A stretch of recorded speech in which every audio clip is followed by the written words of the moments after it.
going on, Jerome's? Happy Monday. Guten Tag. Birds are chirping and stuff. The bulk of Week 12 NFL action is in the books, and all that's left is your Vikings whooping the Chicago Bears' ass this evening. We'll get to that.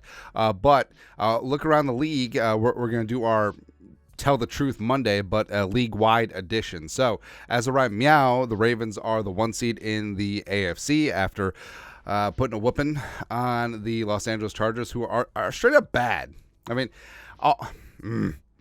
there's a handful of teams that were supposed to be good that are just bad. The Chargers are one of them. The Chargers are 4-7. The Chargers have as many wins as the Jets and the Titans, but they're seen as, oh, here we go. Oh, Justin Herbert. Oh, Khalil Mack. Oh, Austin Eckler. Oh, Keenan Allen. No. This team's garbage. The Raiders have more wins than the Chargers, and the Raiders lost. The Bengals are obviously bad without Jumpin' Joe Burrow. The Bills are atrocious. I mean, the Bills are the best bad team or the worst good team. One of the two. I don't know, man. But as of right now, the Chiefs are the 2 seed with that win, come from behind win against the Raiders. Technically, the Jaguars are 8-3 after a tough, gutty win in Houston. I mean, Houston's looking pretty sporty right now. The Dolphins are 8-3 after putting the bang thing on the Jets on Black Friday. Steelers at 7-4 want some more. Currently, the numero uno wild card after outlasting the Bengals on the road. The Browns are 7-4 after losing whatever against the Broncos, and the Colts. Somehow, some way, the Colts are the 7th seed. But the Texans and the Broncos are still right there. I don't believe in the Bills. I don't. I'm done. I'm out. It's finito. It's a wrap. NFC wise. So you got the Vikings firmly in the 6th seed. Eagles staying up top of 1. Again, whatever. Vikings, who beat the Niners, are currently 2. The Lions, who the Vikings will beat twice, are currently 3.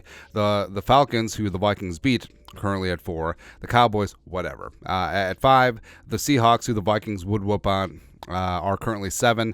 The greasy, grimy Green Bay Packers are trying to rise up. Same thing with the Rams. The Saints fell off. I mean, the Saints were just the 4 seed, and then they lost to the Falcons, so now they dropped down.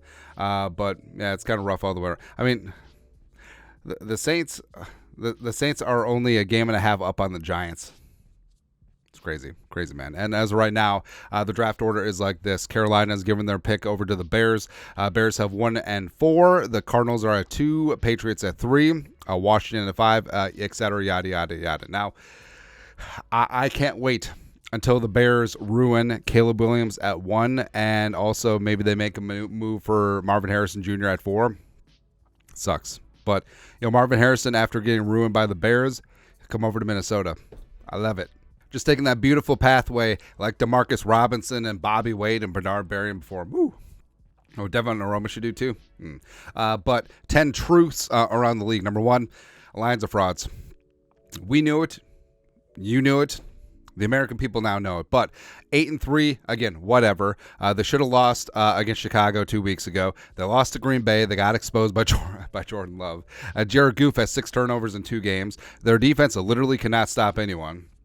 And they have a pile of injuries that are racking up. So I respect Dan Campbell. I like his aggressive nature when it comes to like 4th downs and stuff. But game management wise, he's clueless.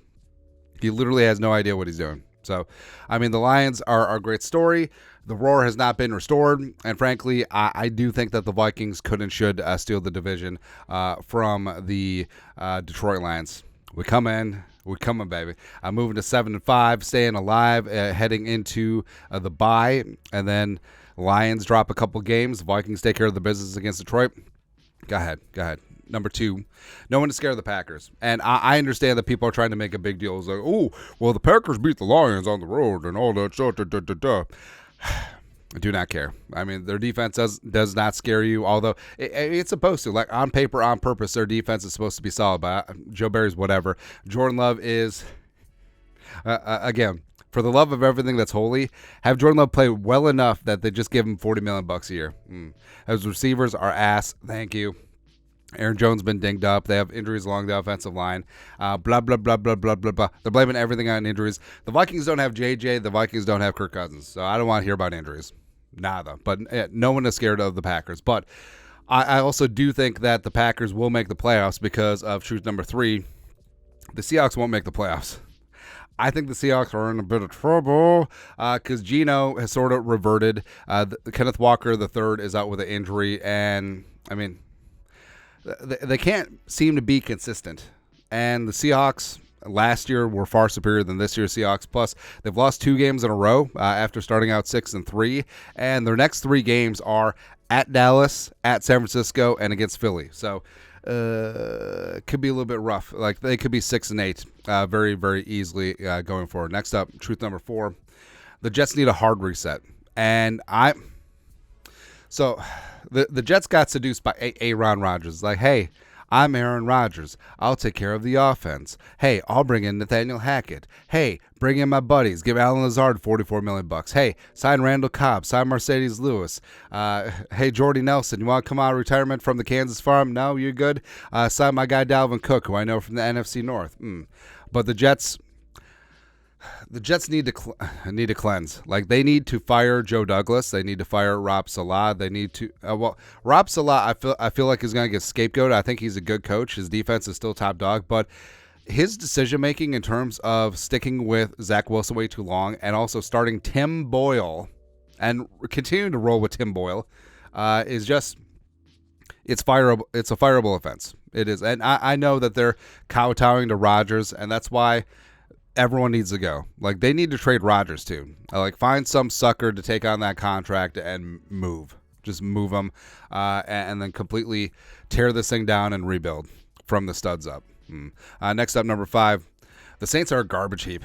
Like we said, the Saints are just barely above the Giants right now, who are resurgent under Tommy DeVito. Woo!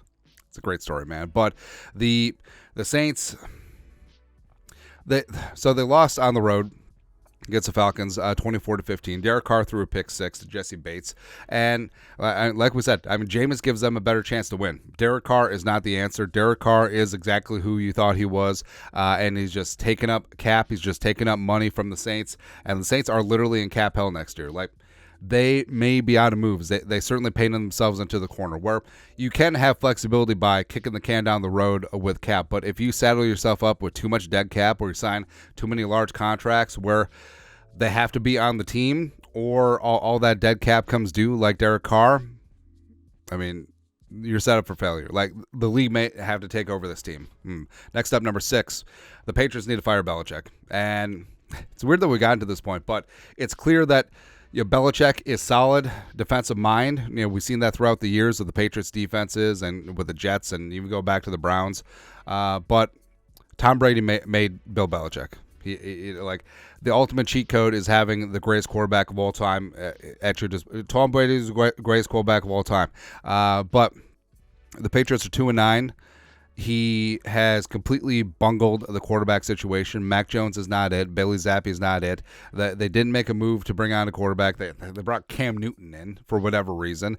But Belichick low key has been really terrible at drafting. Actually, maybe even high key. Like he has been ass. Thank you at drafting. He's been bad at free agency. It's almost like, again, having the best quarterback of all time at the most important position in all of team sports covers up a lot of stink with teams. So the Patriots need to fire Belichick, or they need to trade his ass to the Commies or the Chargers or whoever. But I mean, yeah, Bob Kraft needs to make a tough decision here, rip off the Band-Aid and get rid of Belichick. Next up, number 7. Stick in the AFC East. There will be more firings in Buffalo, where they got rid of Ken Dorsey, even though the offense, analytics-wise, was putting up numbers. But there just seems to be something wrong in Buffalo. And right now, Buffalo is in the 10 spot. They're behind the Broncos, behind the Texans, they're behind the Colts. And I don't necessarily see the Bills getting off the map. And with Josh Allen, like he puts up big stats, but he also makes big time mistakes. Stephon Diggs is champing at the bit to get out of town already. Just wait. Well, his brother is at least, but don't worry. Wait until the offseason. Diggs will force a trade. McDermott's already thrown his assistants under the bus many times. I mean, Leslie Frazier retired last offseason. The defense isn't much better. Yes, they're beset by injuries, but also next man up mentality, which, the Vikings have done with a plum. And they just recently fired Ken Dorsey. But, could there be a purge? I mean, Brand Bate's solid, but could there be a purge in Buffalo where they wash out basically everyone except for Josh Allen? Maybe. Next up, number 8. Philly's the worst 10-1 team in NFL history. Now, Philly is basically doing what the Vikings did last year, winning these tight one-score games, but everyone's like, oh, Jalen Hurts, oh, Sirianni, oh, the tush push. Right? Everyone's creaming in their jeans over the Eagles, even though last year the Vikings basically did the same thing. But everyone's like, they're frauds. Oh, you just wait. But, I mean, Hurts is in the MVP conversation, but his numbers are actually rather pedestrian. But I mean, they are getting it done. Respect. Now, are they benefiting from some officiating calls like the Josh Allen horse collar that turned into intentional grounding, and as well as A.J. Brown not being a fumble? Sure. Certainly.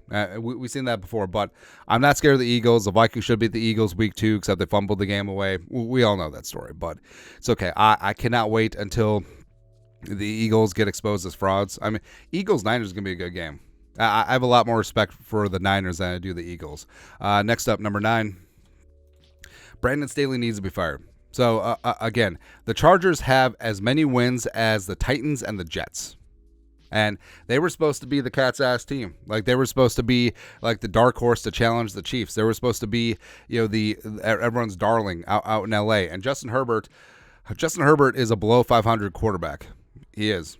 Hashtag QB wins. But I do feel like Brandon Staley he's an absolutely atrocious coach. I think that he's terrible as a D coordinator. I think that he's terrible at game management. I think he's terrible at managing egos, and I think that he has got to go. And Belichick with the Chargers does make sense. I mean, you got Herbert there. You got lots of talent with Eckler and Keenan Allen and some pieces on defense. And Rashawn Slater is an absolute stud. But, yeah, I mean, Staley should have been fired after that one game where the Raiders were clearly playing for the tie.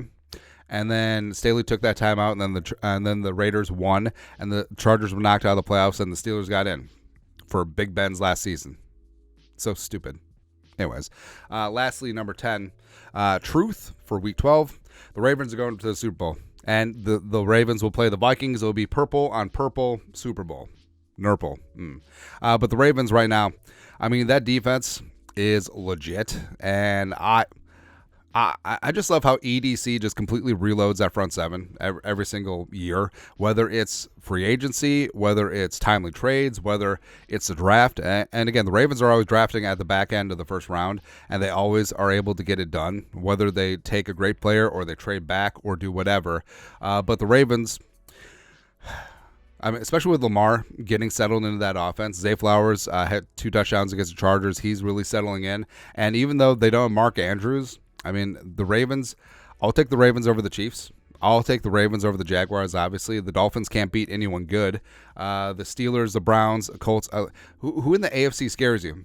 No one. But Lamar's finally going to win a playoff game. Kind of has to for them to get to the Super Bowl, I guess. But there you go. That is it. That is 10 truths about the NFL for Week 12. Let us know your thoughts and our thoughts in the comment section below. Subscribe for daily Vikings takes. Want to support the work? Put a little something in the Venmo. But till next time, Skol, production value.